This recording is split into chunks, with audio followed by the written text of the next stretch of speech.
Uma menina de 18 anos é atacada e deixada para morrer na frente da própria casa.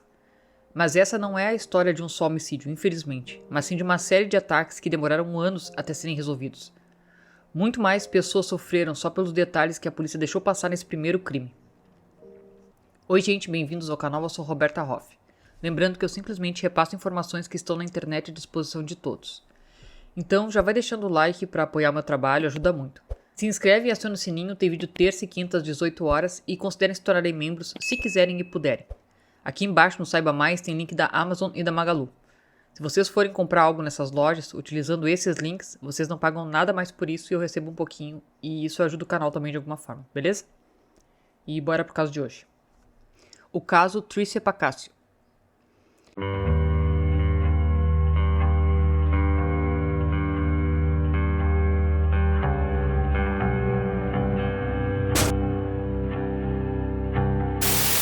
Tricia Lynn Pacasio nasceu no dia 18 de janeiro de 1975 em Evanston, Cook County, Illinois, Estados Unidos. Ela era a filha de Rick e Diane Pacasio. Tinha dois irmãos mais novos, o Doug, de 17 anos, e o Tommy, de 13. A família morava em Greenville, Illinois. A Tricia era amiga de todo mundo no ensino médio. Ela fazia amizade com todos os grupos. Todos segundo uma amiga, desde os geeks da banda até os alunos nota A. A amiga Karen Jones disse que ela era uma pessoa linda, por dentro e por fora. Que ela era genuinamente legal com todos. Ela provavelmente era uma das pessoas mais enérgicas e felizes que ela já tinha visto. A mãe dela era muito atenciosa e tratava os amigos dos filhos como se fossem seus filhos. Os irmãos mais novos da Tricia costumavam receber os amigos em casa. Ela disse que alimentou todo o bairro, todo mundo comeu lá. Eles eram uma família muito calorosa. A Tricia também era o tipo de garota que aproveitava ao máximo o ensino médio. Ela fez cálculo, estava no time de debate e tocava clarinete na banda. Na época do caso, ela estava a apenas alguns dias de passar para o próximo capítulo da vida dela. Ela era caloura na Universidade de Purdue. Ela queria ir para a universidade para estudar engenharia e questões ambientais. A Tricia tinha uma ótima atitude sobre tudo. Ela sabia o que queria da vida. Na noite do dia 13 de agosto, Karen, Tricia e a maioria dos adolescentes da turma do último ano saíram para uma última festa de verão. Naquela noite, um grupo inteiro se reuniu para uma caça ao tesouro. Para uma das últimas festas de verão antes de todos eles irem para a faculdade.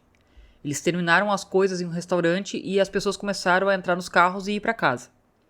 Perto da 1 da manhã, a Tricia deixou uma amiga no caminho de volta para casa. Só que ela nunca chegou a entrar na própria casa. Pouco depois do nascer do sol, na manhã do dia 14 de agosto de 93, o pai da Tricia estava indo pegar o carro quando encontrou a filha na calçada, em frente à casa deles. Ele correu até ela e viu que a filha de 18 anos estava jogada no patamar na frente da casa, morta a facadas. Ele disse que tentou reanimar ela, mas não conseguiu fazer nada. Ele disse que era a pior sensação do mundo, querer ajudar alguém que a gente ama, mas não poder fazer nada. O Doug se lembra de acordar naquele dia com os gritos do pai para ele chamar o 911. Os gritos, segundo ele, eram de gelar o sangue. A polícia chegou e o Rick teve que fazer uma ligação difícil para a esposa, a Diane. Ele disse que ela tinha que voltar para casa, que a Tricia estava ferida. O policial Ray Saledovic viu ela chegar, a mãe da Tricia. Então ela saiu do carro em direção ao corpo. Ele disse que teve que segurar ela, dar um tackle nela, porque ele não queria que ela visse a filha naquele estado. Ele não queria que ela se lembrasse da Tricia daquele jeito. Os familiares e amigos se perguntavam quem teria feito aquilo com a Tricia. Ela era uma pessoa boa, nunca tinha feito mal para ninguém. Ela era o tipo de garota que os pais sabiam onde ela estava, o que ela estava fazendo e nunca tinham que se preocupar com isso. Nunca tinham que perguntar para ela onde ela estava. A polícia acreditava que foi por volta da 1 da manhã que, enquanto a Tricia caminhava em direção à porta lateral da casa, com as chaves na mão, o assassino agarrou o braço esquerdo dela, torceu e quebrou. Então ele esfaqueou ela 12 vezes. Os detetives entrevistaram dezenas de pessoas. Alguns pais estavam com muito medo até de deixar os filhos falarem. Ninguém parecia saber de nada. Não tinha pistas e não houve prisões. Foi difícil para a família seguir em frente e eles tiveram que conviver com o vazio deixado pela Trish.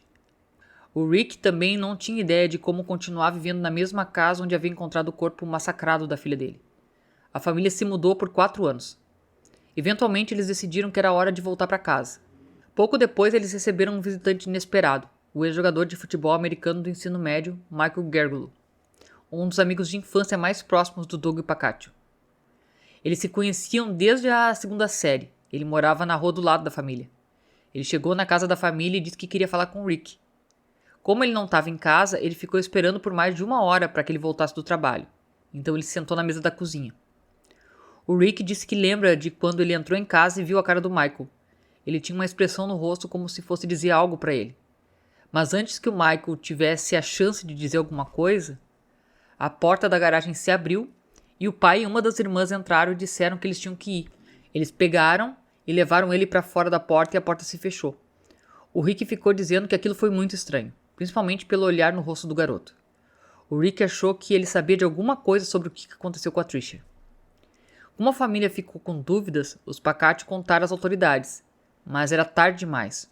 Michael Gargiulo tinha desaparecido. Logo depois de deixar Chicago, o Michael apareceu em Los Angeles. Como muitos outros sonhadores, ele queria ser ator ou modelo. A diretora Temple Brown estava na escola de cinema da USC quando escalou o Michael como um boxeador. Ele estava interessado em atuar, e esse foi um bom pequeno projeto para ele começar a trabalhar um pouco. Ela se impressionou com ele porque ele tinha realmente experiência com boxe.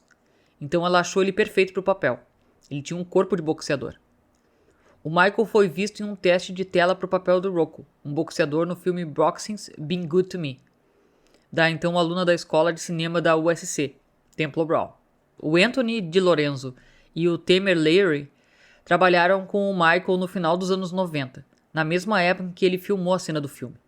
Eles eram todos seguranças juntos em uma boate de Hollywood chamada Rainbow Bar and Grill. Eles disseram que ele estava atrás do estilo de Hollywood. Ele queria ser ator, modelo e lutador. Segundo eles, ele sempre tinha garotas atrás dele. Ele era um cara bonito e bem vestido. As garçonetes sempre estavam atrás dele. Ele sempre teve namoradas. Mas o Michael deixou a boate e começou a trabalhar para uma empresa de aquecimento e refrigeração. Chris Duran, Jennifer Desisto e Justin Patterson eram o tipo de bons amigos pelos quais a maioria dos jovens se sentia atraída.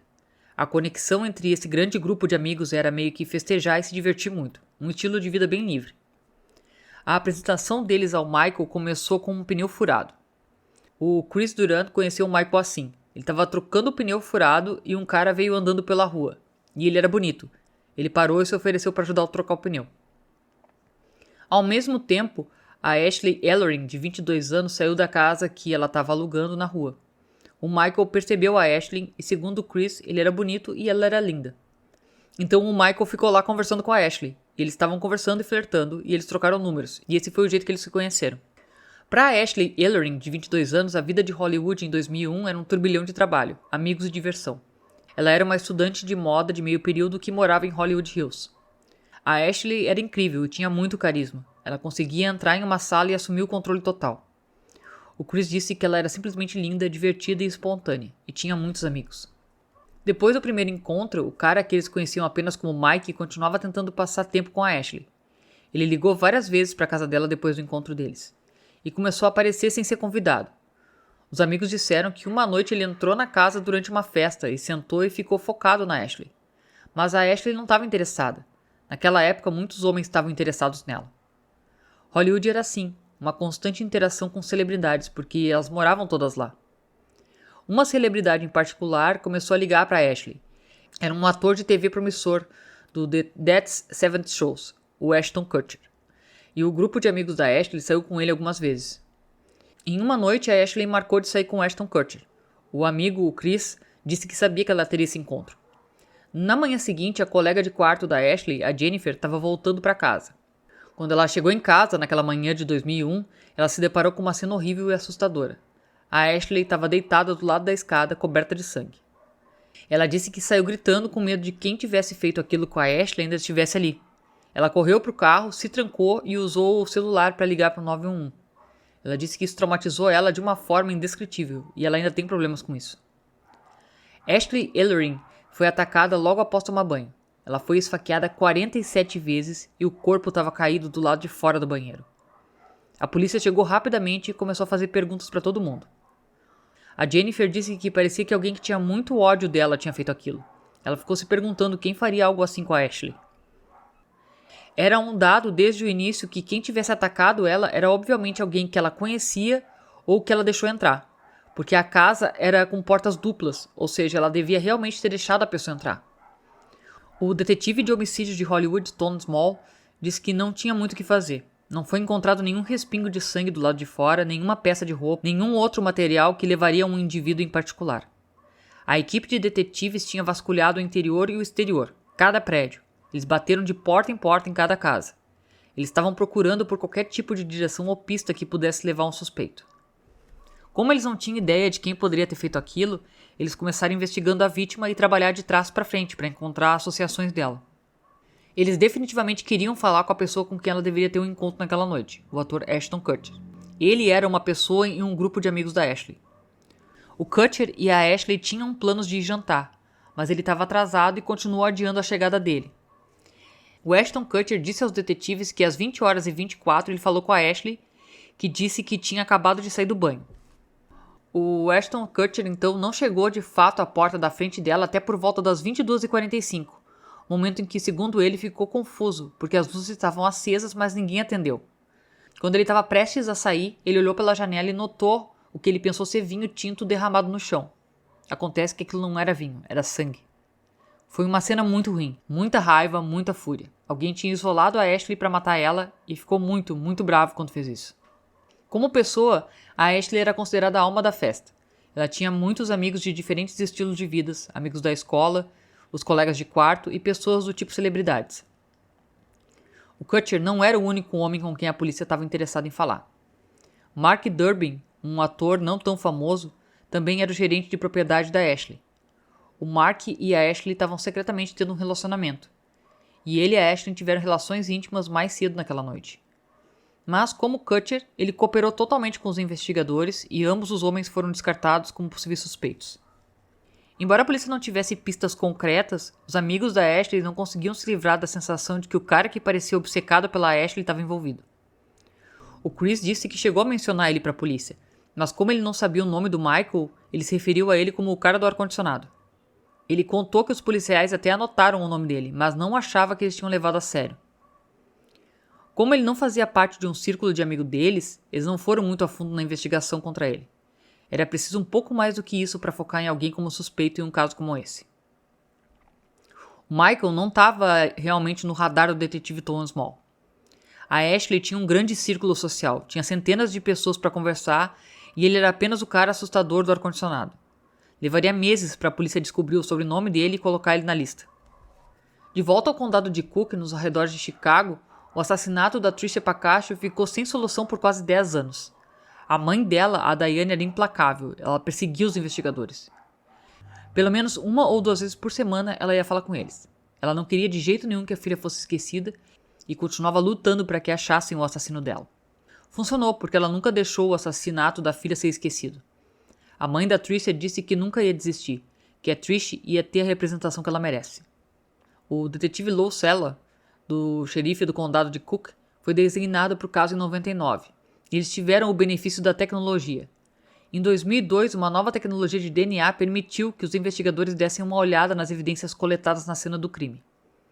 Eles encontraram DNA masculino embaixo das unhas da Tricia. Agora eles tinham que achar a combinação desse DNA. Naquele momento, eles começaram uma campanha de coleta de DNA, incluindo da família Pacascio. Amigos dela que estavam com ela no restaurante naquela noite, todo mundo, até o cachorro foi testado.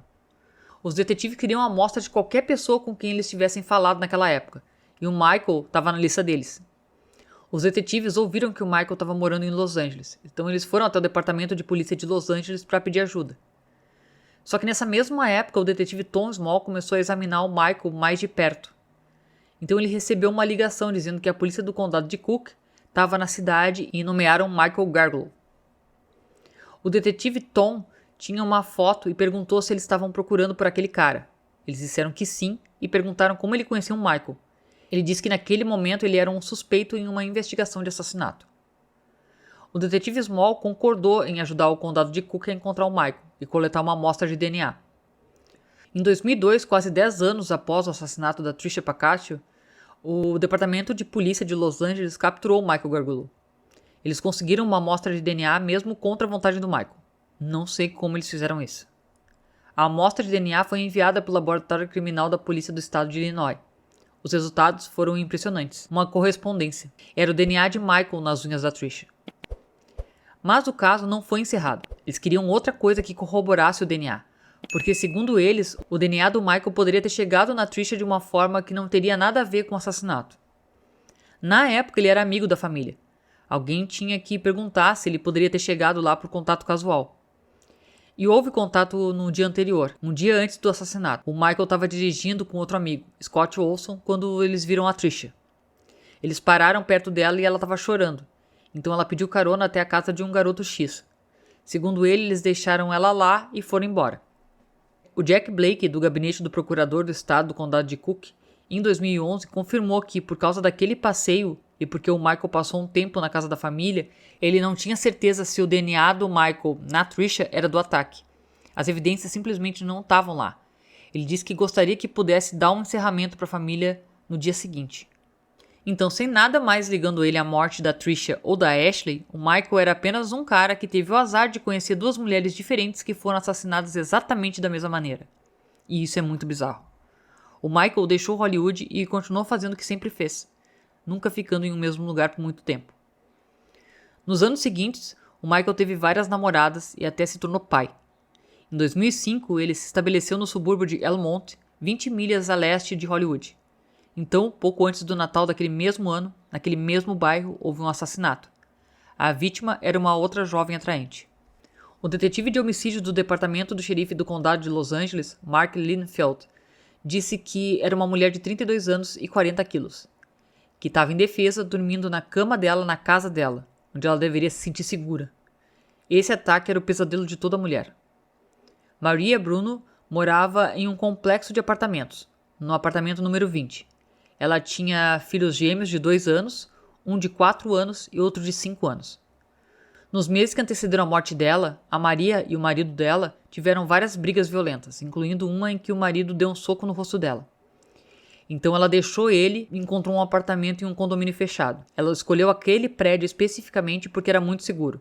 A pessoa para entrar tinha que ter uma senha ou a chave para passar pela porta da frente. Mas alguém conseguiu passar por aquela segurança. O suspeito entrou pela cozinha, e parece que, pelas evidências, ele obteve a arma na cozinha, uma faca. O corpo dela estava mutilado. O Mark disse que isso era coisa que se via em filmes. Na vida real, isso era muito raro. Simplesmente não acontecia.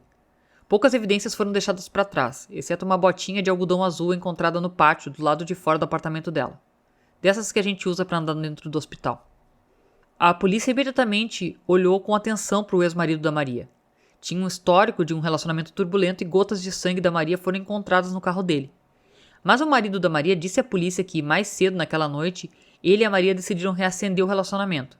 Eles foram até um restaurante, onde o gerente confirmou que a Maria tinha cortado o dedo e estava sangrando quando eles saíram. E como a Trisha, depois a Ashley e agora a Maria, outro assassinato cruel acabou se transformando em um caso arquivado. Quanto ao Michael Garglow, sua vida romântica estava novamente em turbulência. Ele deixou a namorada e o bebê no subúrbio de Los Angeles e foi para a praia, Santa Mônica. E mais uma vez, onde o Michael foi, um ataque eventualmente aconteceu. No dia 28 de abril de 2008, em Santa Mônica, outra invasão, outro ataque brutal. Mas esse ataque mudaria tudo. O sargento Richard Lewis recebeu uma ligação por volta da 00:30 da manhã de um sargento dele, e ele pediu para ir até uma cena de um esfaqueamento ou tentativa de homicídio. Ele viu que o agressor entrou por uma janela que estava aberta. E uma vez que ele entrou lá, ele então abriu a porta da frente e meio que preparou isso como uma rota de fuga. Ele prosseguiu para o quarto onde a vítima estava dormindo e o que acordou ela foi uma faca sendo cravada nela. Ela foi esfaqueada várias vezes no peito, no ombro e no braço direito. E sofreu vários ferimentos em ambas as mãos enquanto ela agarrava a faca para impedir que continuasse sendo cravada nela. A vítima era Michelle Murphy, de 26 anos. Ela simplesmente era alguém muito resiliente e que decidiu lutar, e que teve a sorte de conseguir se safar. Enquanto a Michelle, de 1,55 m, lutava pela vida dela, a lâmina deslizava para frente e para trás e em algum momento da luta o agressor também foi cortado. Então parece que teve uma diminuição na velocidade do agressor, e ela conseguiu levantar os pés por baixo e chutar ele para longe. O agressor cambaleou para fora da cama e para fora do quarto. Sangrando profusamente por suas múltiplas facadas, Michelle correu atrás do homem encapuzado pelo corredor até a porta da frente.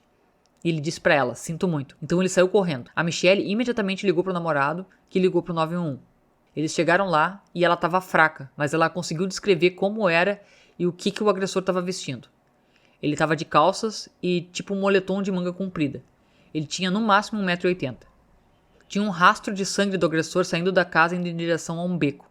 Cerca de 25 dias depois de enviar as amostras para o laboratório criminal, o detetive foi informado por um criminalista que, na verdade, tinham descoberto um DNA. O DNA era do Michael Gargolo.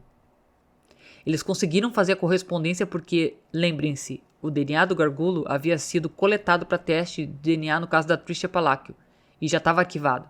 E adivinha onde é que o Michael estava morando naquela época? Ele morava muito perto da Michelle, e do apartamento dele ele conseguia ver dentro do quarto dela se ela estivesse com a janela aberta, o que era assustador. 24 horas após a correspondência de DNA, o Michael foi preso por agressão. No dia 4 de setembro de 2008, enquanto já estava na prisão acusado de tentativa de homicídio pelo ataque a Michelle, Michael foi indiciado por 2 acusações adicionais, dessa vez pelos assassinatos da Ashley Ellery e da Maria Bruno. No dia 7 de julho de 2011, o Michael foi indiciado pelo assassinato da Tricia Pacascio em 1999, na cidade natal dela, Glenville, Illinois. Quando eles prenderam ele, ele perguntou de onde os policiais eram, o que informou a eles que ele não sabia de qual crime estava sendo acusado e que muito mais poderiam existir. O sargento Lewis se lembrou de uma conversa que teve com o detetive Lilienfeld sobre um assassinato semelhante que havia acontecido 3 anos antes em Almonte, nos arredores de Los Angeles. E ao que parecia, o Michael já tinha morado perto o suficiente da Maria Bruno para também observar ela. Ela relatou a amigos desentendimentos com o cara estranho do outro lado do corredor. Ela morava no apartamento 20 e ele morava no 34, logo atrás de uma árvore.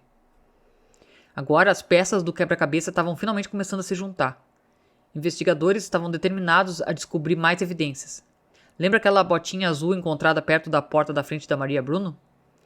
No antigo apartamento do Michael, do outro lado da rua, no sótão do apartamento, eles acabaram encontrando uma botinha combinando, uma botinha de algodão azul, idêntica à que foi encontrada na cena do crime.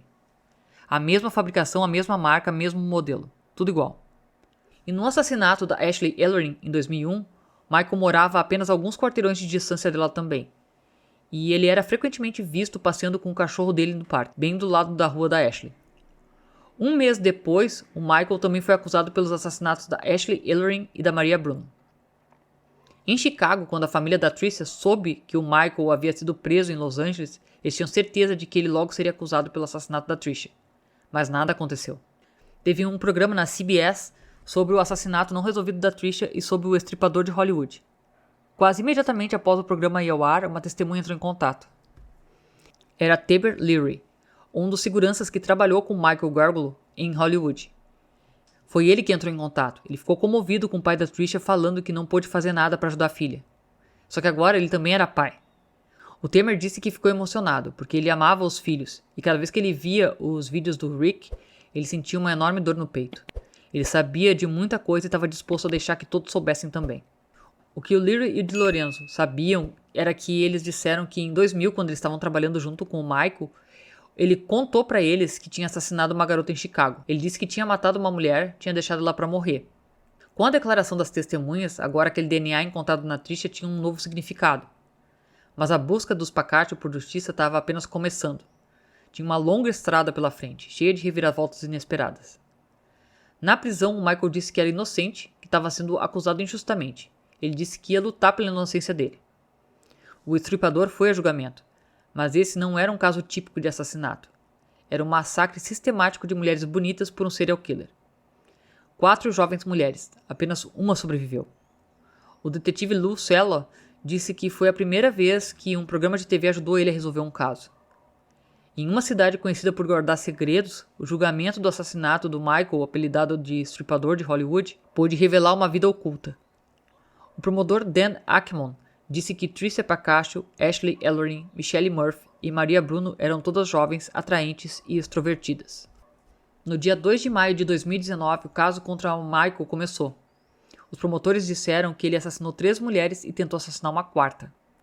O promotor Dan Ackman disse que o Michael Gargolo era um assassino em série, que atacou 4 mulheres apenas pela emoção, de 1993 até a prisão dele em 2008. O Michael Gargolo, por quase 15 anos, estava observando, sempre observando, e o hobby era tramar a oportunidade perfeita para atacar mulheres com uma faca dentro e ao redor de suas casas.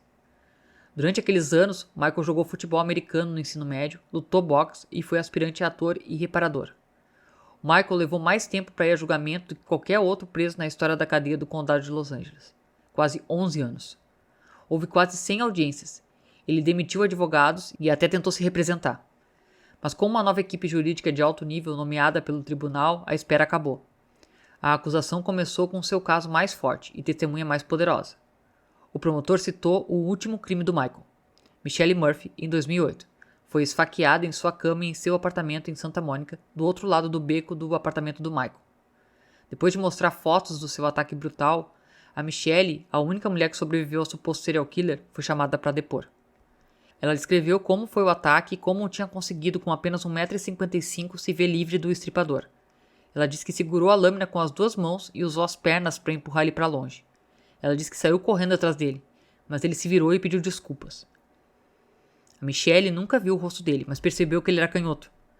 Na luta, o agressor também foi cortado, deixando o sangue dele, ou seja, o DNA dele, por todo o quarto dela.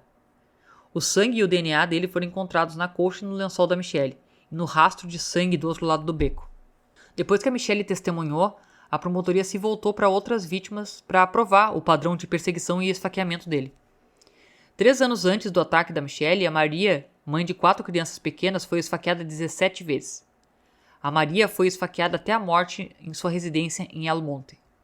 O corpo da Maria Bruno foi descoberto por seu ex-marido Arvin, que ligou para o 911 e chorando disse que a mulher estava em uma poça de sangue, morta.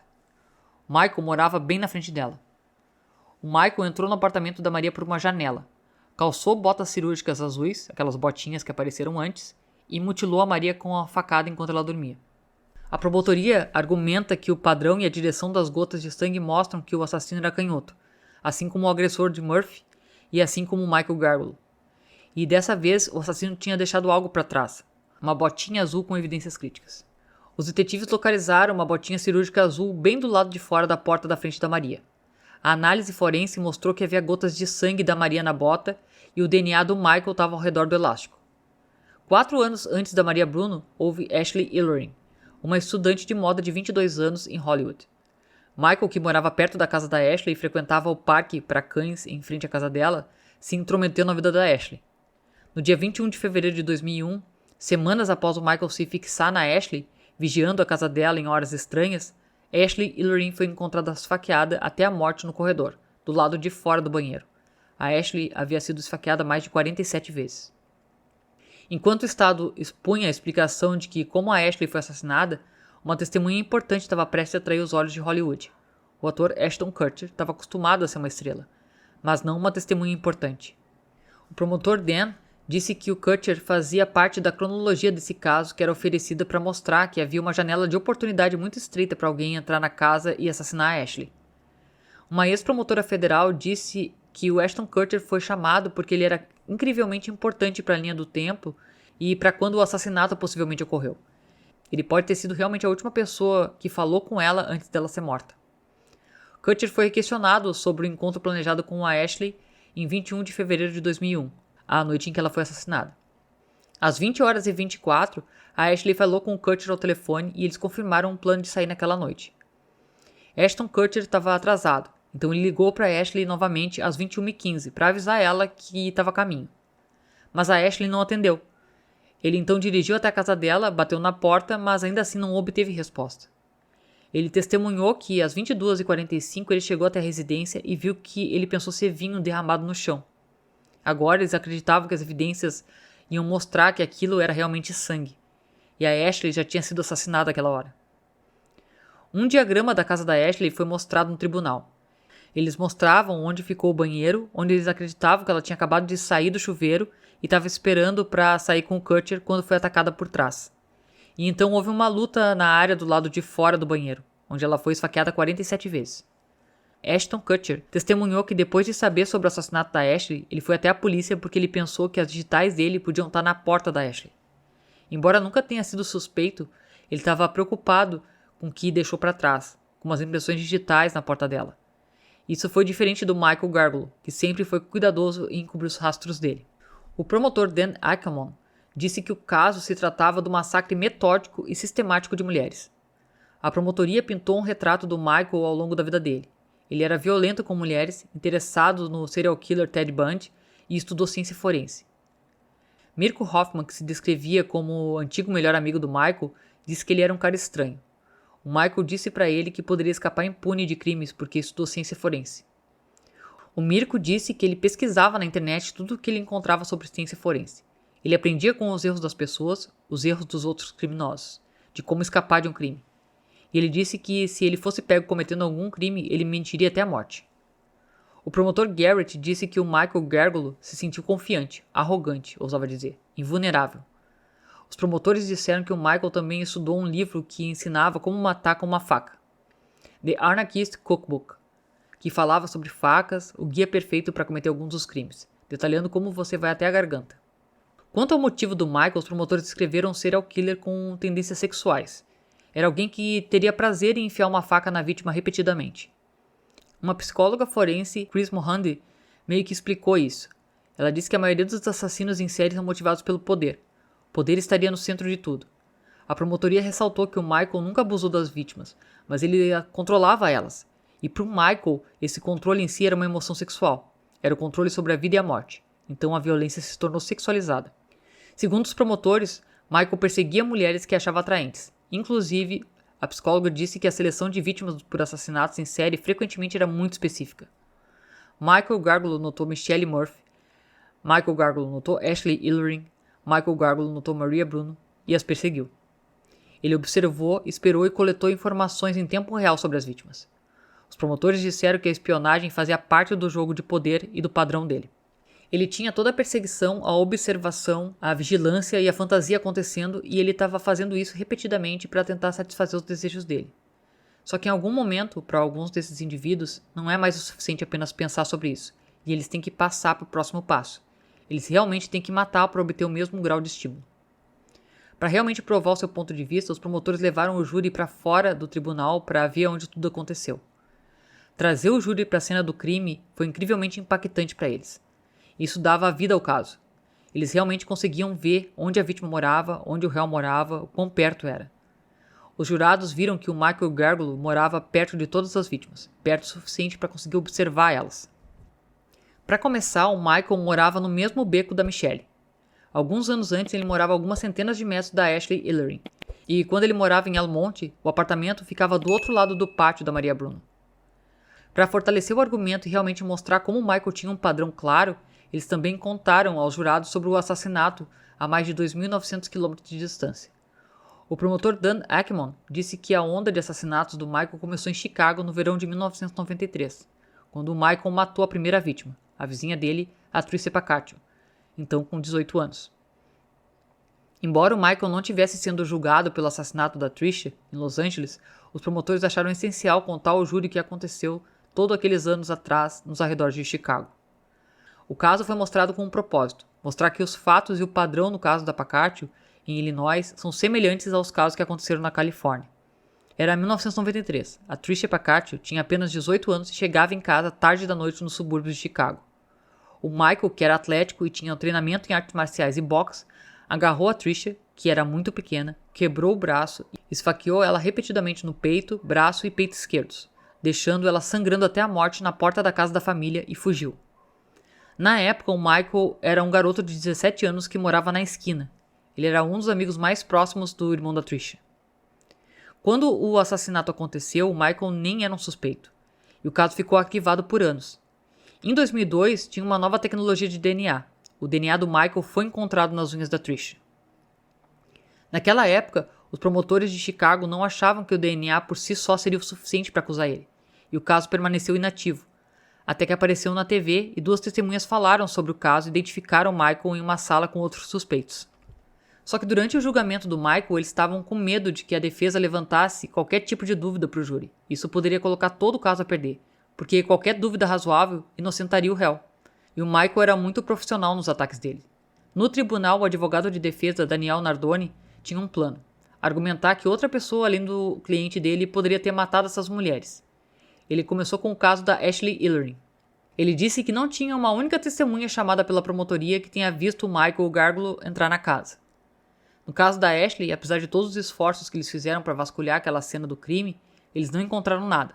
Nenhum DNA, nenhuma evidência física que ligasse, nenhuma evidência de vestígio, nenhuma testemunha ocular, nenhuma impressão digital. Sério, eles não tinham nada. O Nardoni focou na testemunha celebridade da acusação, Ashton Kutcher. Para surpresa de todos, ele disse que o Kutcher era realmente a testemunha estrela da equipe da defesa, porque o relato do Kutcher daquela noite aponta para um suspeito muito específico, e não era Michael Gargolo. Em vez disso, era o gerente de casa alugada da Ashley, o aspirante ator Mark Durbin. O Mark testemunhou que ele estava realmente tendo um caso com a Ashley e admite que eles foram íntimos naquela mesma noite, poucas horas antes do Ashton Kutcher chegar. A defesa argumentava que no momento do assassinato dela, o Mark estava na casa da Ashley. A prova eram os registros do celular do Ashton Kutcher. A Ashley atendeu uma ligação do Ashton às 8h24 e disse para ele que tinha acabado de sair do banho. O Mark testemunhou que estava lá quando ela estava tomando banho. E enquanto ele estava lá, ele disse que a Ashley recebeu um telefonema. Então ele foi embora. O Daniel Nardoni insiste que deve ter sido a ligação do Kutcher às 20h24. E isso era crítico, porque um vizinho testemunhou que por volta das 20h25 ou 20h30 ele ouviu algo. Ele ouviu gritos horríveis vindo da casa da Ashley. Isso colocaria o Mark possivelmente no meio da confusão no momento do assassinato.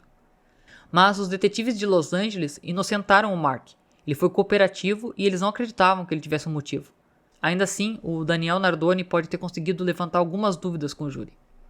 E com isso a defesa passou para o outro caso que viu uma oportunidade, o assassinato de Maria Bruno. Mesmo argumento, evidências escassas. Mas havia aquela bota azul com uma gota de sangue da Maria Bruno e o DNA do Michael no elástico. O Daniel Nardoni lembrou ao juiz que o Michael, que morava do outro lado do pátio, era um reparador e que todos sabiam que ele usava botas o tempo todo. Ele disse que o botim provavelmente caiu do bolso dele enquanto ele voltava do trabalho e pegou uma gota de sangue da Maria que já estava na calçada. O corpo da Maria havia sido mutilado e, novamente, o Nardoni ofereceu um suspeito alternativo. Ele apontou o dedo para o ex-marido da Maria, o Arvin. Ele pintou um quadro de um casamento rompido e detalhou uma briga anterior entre os dois. Segundo ele, o Arvin Bruno agarrou a esposa para fora do carro, jogou ela no chão e com um punho fechado deu um soco no rosto dela. Ele realmente tinha um histórico terrível de abuso físico contra ela, que veio à tona, e ela tinha dito que tinha medo dele. Na verdade, a Maria Bruno tinha deixado ele recentemente, mas o Arvin disse à polícia que na noite em que ela foi morta, ele e a Maria reataram o relacionamento. Mas o promotor disse que o Arvin Bruno foi a última pessoa que esteve com a Maria enquanto ela ainda estava viva. Naquela noite, ele disse à polícia que eles saíram para um restaurante juntos, voltaram para a casa dela, ficaram íntimos e então ele foi embora. Uma vizinha disse que ouviu um choro por volta da 1h30 da manhã. E novamente a defesa disse que era o Arvin que estava lá às 1h30 da manhã. E a polícia encontrou gotas de sangue da Maria no carro do Arvin. Eles encontraram uma gota no boné de beisebol do Arvin também, encontraram no banco do passageiro e encontraram no console central. Mas um gerente do restaurante testemunhou que viu a Maria cortar o dedo mais cedo naquela noite. A polícia inocentou o Arvin, mas a defesa ainda tentou persuadir o júri. A defesa se aprofundou no caso da Tricia Pacascio, o assassinato de 1993 nos arredores de Chicago. Todos concordaram que era o DNA do Michael nas unhas da Tricia, mas como ele chegou lá? O Daniel Nardoni disse que isso pode ter vindo de um contato casual. O Michael era amigo do irmão da Tricia, e a Tricia estava na van do Michael um dia antes de ser morta. O advogado de defesa disse que o DNA vinha do banco de couro do carro do Michael, que a Tricia tinha pego carona, um dia antes da morte dela. Só que um especialista disse que isso é bem improvável, visto que seria uma transferência de DNA secundária, as células viriam de um objeto que a pessoa tocou e não da pessoa em si. Era difícil manter esse DNA por 24 horas. E ele disse que o contato casual era ainda mais improvável porque no julgamento, o cientista que combinou o DNA do Michael com as unhas da Tricia disse que era, na verdade, uma mistura de 50-50 do DNA da Tricia e do Michael, e isso era significativo. O especialista Nathan Lentz disse que o contato casual vai deixar algumas células aqui e ali. Uma mistura 50-50 significa, em quase todos os casos, que tinha muito DNA, muitas células de ambas as partes. Isso exigiria um contato extensivo. Parecia que o réu tinha sido arranhado por aquelas unhas. Era isso que parecia para o especialista. Embora pudesse haver alguma dúvida sobre o poder dessa evidência de DNA, ninguém discordava que o DNA do caso da mulher que sobreviveu, Michelle Murphy, pertencia ao Michael. Só que o argumento da defesa surpreendeu todo mundo. O promotor Garrett Demeron disse que a Michelle Murphy, por causa da sua força e coragem, permitiu que os investigadores trabalhassem de trás para frente e juntassem todo o caso. Ela era a única vítima sobrevivente. E foi o DNA do Michael que foi encontrado por todo o apartamento da Michelle. Esse era um problema que os advogados de defesa Daniel Nardoni e Dale Rubin deviam enfrentar. A Michelle testemunhou que nunca viu o rosto do agressor, mas percebeu que ele era canhoto. E tinha também aquelas palavras que a Michelle ouviu o agressor proferir enquanto corria para fora da porta. Sinto muito. A Michelle Murphy era a única acusação em que a promotoria mostrou que o Michael estava no apartamento dela e atacou ela. Em uma atitude surpreendente, os advogados do Michael não negaram que ele atacou a Michelle, mas insistiram que ele não estava em seu juízo perfeito quando fez isso. Os advogados disseram que no momento do ataque a Michelle, quando o Michael se cortou, ele sai de um transe, se levantou e saiu correndo pedindo desculpas. A desculpa da defesa é que ele não sabia onde estava nem o que ele estava fazendo. E para provar isso, a defesa chamou apenas 2 testemunhas no julgamento, especialistas em saúde mental. Ambos diagnosticaram Michael com uma doença de transtorno mental. Ele não podia premeditar, ele não podia deliberar, ele não podia ter a malícia de premeditação. A defesa disse que quando Michael atacou a Michelle foi como se uma outra personalidade tivesse assumido o controle, como se ele tivesse sido possuído. Eles alegaram que o Michael sofreu de transtorno dissociativo de identidade. Chris Mohand diz que o transtorno dissociativo de identidade costuma ser chamado de transtorno de personalidade múltipla. Existe uma divisão pela qual eles podem não ter consciência de quando estão fazendo certas coisas. E isso se torna a defesa perfeita, porque as pessoas podem dizer, eu estava lá, mas não estava. Ou seja, eles estavam apenas dizendo que ele não tinha o estado mental necessário para cometer crimes horríveis. Só que isso é muito raro. As únicas vezes em que isso realmente deu certo foi quando a pessoa era realmente esquizofrênica, tinha outras vozes na cabeça dela. A defesa só podia esperar que eles tivessem conseguido convencer o júri. Após um julgamento de 3 meses, 79 testemunhas, a apresentação de cerca de 350 provas e aquela excursão às cenas do crime, as declarações finais começaram. O promotor Garrett Dameron novamente expõe as semelhanças entre as vítimas e os ataques. O promotor disse que foram 4 vítimas femininas, todas jovens, atraentes e extrovertidas. Esses ataques, esses assassinatos, exigiam muita força e capacidade atlética. Cada um desses ataques foram todos extraordinariamente a sangue frio e tortuosos. Cada uma dessas vítimas foi emboscada, não houve evidência de que tivesse algum roubo. A faca era a arma de escolha. São descritas 20 semelhanças entre os ataques das 4 mulheres. Essas características comuns desses crimes apontam para um homem, um assassino, Michael Gargolo. Somando-se ao argumento deles estavam as evidências forenses com o DNA do Michael encontrado por todo o apartamento da Michelle, nas unhas da Tricia e uma pequena quantidade num botim perto da casa da Maria. A promotoria estava tentando juntar tudo isso, porque eles queriam mostrar que foi um agressor, que o padrão, a prática, tudo que foi feito foi muito similar. Por outro lado, a defesa estava tentando fazer exatamente o oposto, eles queriam separar os casos. Eles queriam mostrar que um estava em Illinois e por mais que os outros estivessem na Califórnia, eles estavam separados por anos de tempo. Eles não eram de um atacante só. Isso para a defesa. Para o advogado de defesa, eles podiam considerar ele inocente de todos os crimes, ou podiam considerar ele culpado de alguns crimes e inocente de outros. A defesa só precisava plantar uma semente de dúvida em um dos jurados. O julgamento de 3 meses do Michael chamou a atenção do público. Para as famílias das vítimas, a espera por justiça parecia interminável. Finalmente, o fim pareceu estar à vista, já que o júri iniciou suas deliberações no dia 12 de agosto de 2019. Mas o que pôde parecer um curto período de tempo, dado um julgamento tão longo, após 3 dias e meio de deliberações, os vereditos foram divulgados.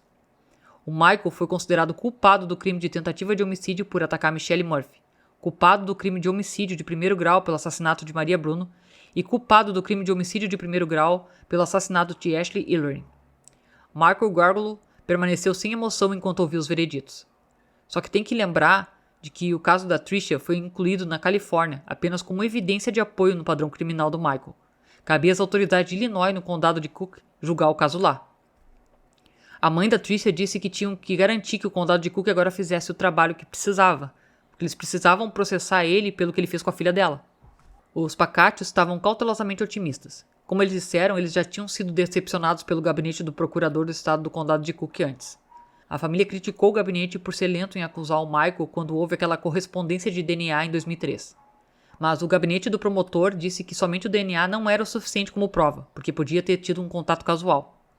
Mas foi revelado no julgamento de Los Angeles que uma cientista forense de Illinois enviou suas descobertas aos promotores do condado de Cook em 2003, que era uma mistura de 50-50 do DNA da Tricia e do Michael nas unhas da Tricia. E o especialista do John Jay College of Criminal Justice disse que isso geralmente significa contato extensivo. Só que muitos promotores hesitam em abrir um caso quando não tem pelo menos uma outra evidência que ajude a complementar o quadro de como o DNA chegou lá.